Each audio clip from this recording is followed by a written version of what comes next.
Nigga, fuck is you talking about? Welcome back, and it's like that. We got another episode of Survivor Time. We finna get into Malcolm X, and he's finna speak on being an enemy and how everybody was trying to treat him like an enemy with the rest of their bitch ass. We gonna get into my boy though. Nation of Islam of 1965 has declared Malcolm to be the official enemy, and they have now thrown down the gauntlet on him. Elijah Muhammad isn't doing a thing to stop this war against this one man.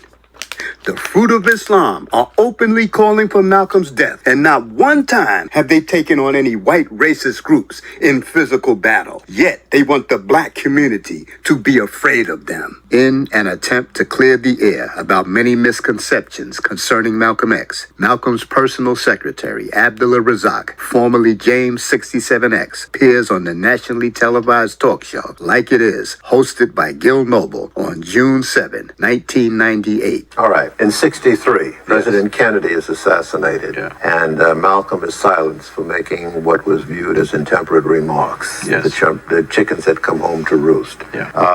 And he's silenced for 90 days, after which he does not return. He was not allowed to return, he says. Where were you in that scenario, and what happened thereafter? Did you gravitate toward him when he found he couldn't rejoin and formed his other two organizations? Did you gravitate toward him, or did you still lay out? Well, actually, at the December 10th meeting at Manhattan Center, I officiated. I was on the telephone to him at home, letting him know what was going on at the meeting.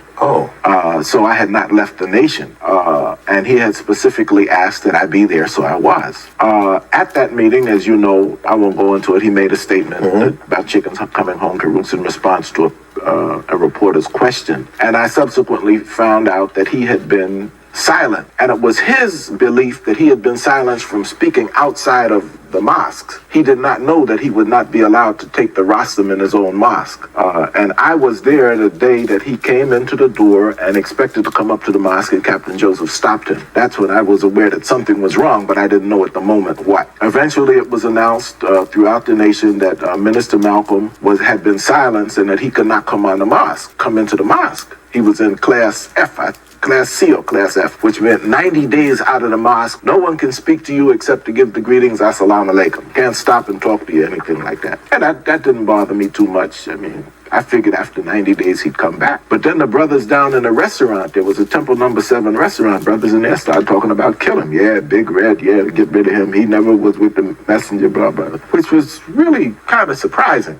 So I called him and spoke to his wife. And I said, tell my big brother, just be careful. So she said, be careful of what? I said, just tell him be careful. She said, do you want to speak to him? I said, no, because it was forbidden for me to speak to him. So this kill Malcolm, kill Red started increasing. And so I called again, and I spoke to her again. And I think I called a third or fourth time. Anyway, the last time I called, he took the phone from her. And he said, look, brother, if you got something to say, say it. What is this? I'm gonna say this right quick, because this nigga said, you can't be anti something you don't know nothing about. What I'm anti is the bullshit. I'm not anti the religion. I'm anti the bullshit, the manipulation, the bullshit that people use, the ways that they use the religion to gain fame, the way that they use the religion to gain notoriety, the way that they play on the religion to banish motherfuckers and do what they did to Malcolm X.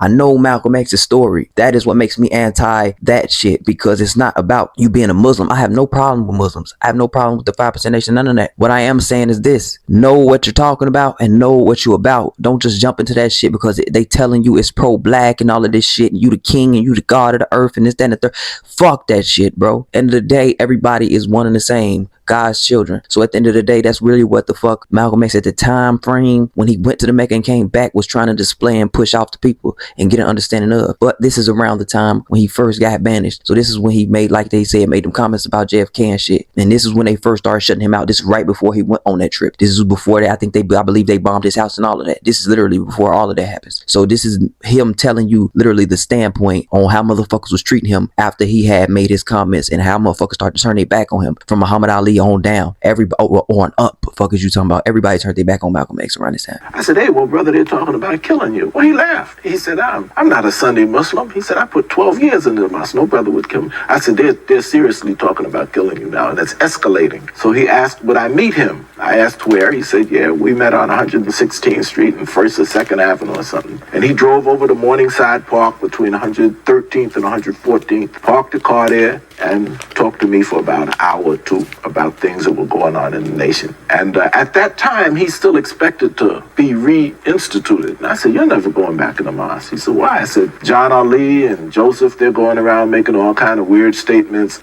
hinting that you are sending letters from New York threatening Mr. Muhammad's life and things like that. Yeah, John Ali came and said, yeah, letter come from the East Coast threatening the messenger's life and alluding, but not saying that Malcolm did this, but hinting. So he told me that he wanted to, if this did not happen after March 12th, because I believe he was put in this class December 12th. March 12th would have made 90 days. So he said if he was not reinstated after that he was going to strike out on his own. So I said, well, look, I put 3 years in the United States Army and got, treated like a piece of last year's horse manure. I said, I'll tell you what, I'll give you a year of my life. I said, but under these conditions, don't lie to me and don't chump me off. Don't tell me something that's not true. Have me out in left field thinking one thing and something else is going on. He said, I wouldn't do that to you, brother. He said, I got a great deal of respect for your intelligence. You're very perceptive. You even shock me sometimes. Bro, I really want to say this because as a black man, nowadays I know how hard that shit is for a lot of black men to do, which is follow behind each other and make sure that this nigga's good and all that. He literally said to this man, I will give you a year of my life, nigga. I will dedicate a year of my life to you, nigga. I will dedicate myself to you and your cause, nigga, for a year entirely. Just don't lie to me. You know how many niggas can't even stand up on that one side of his asking? Just don't lie to me. Fuck out of here. Malcolm X was one of the most righteous brothers to ever step forward and stand up for his people. But the thing is, he stood up for not just his people. He stood up all around on all sides of the board. People just don't understand how deep this shit goes. People really don't understand all of the chaos that happened to him in the background. But we're going to continue. That's all I ask. I don't know what you're trying to do, but I feel, one, you were put out without a trial. That was the most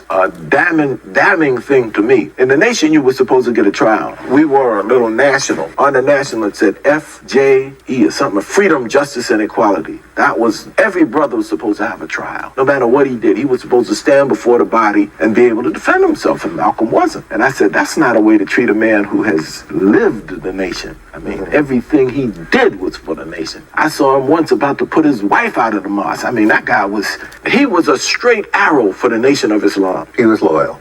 There's no question. Even Mr. Muhammad said that. He said, you see this man? He's a true follower. He'll never desert me. Mr. Muhammad said that in Philadelphia. I heard him say it. So, if this is so, even though he was silenced, even if he was ousted, why was that kind of talk permitted about taking his life? I think it was not only permitted, that it was encouraged, because no brother would dare say anything like that. You couldn't even say, that brother don't take a bath. You got 30 days for saying something like that. So for going around, and Mr. Muhammad had also written in the Supreme Wisdom, and he also said this, I think, at Uline Arena.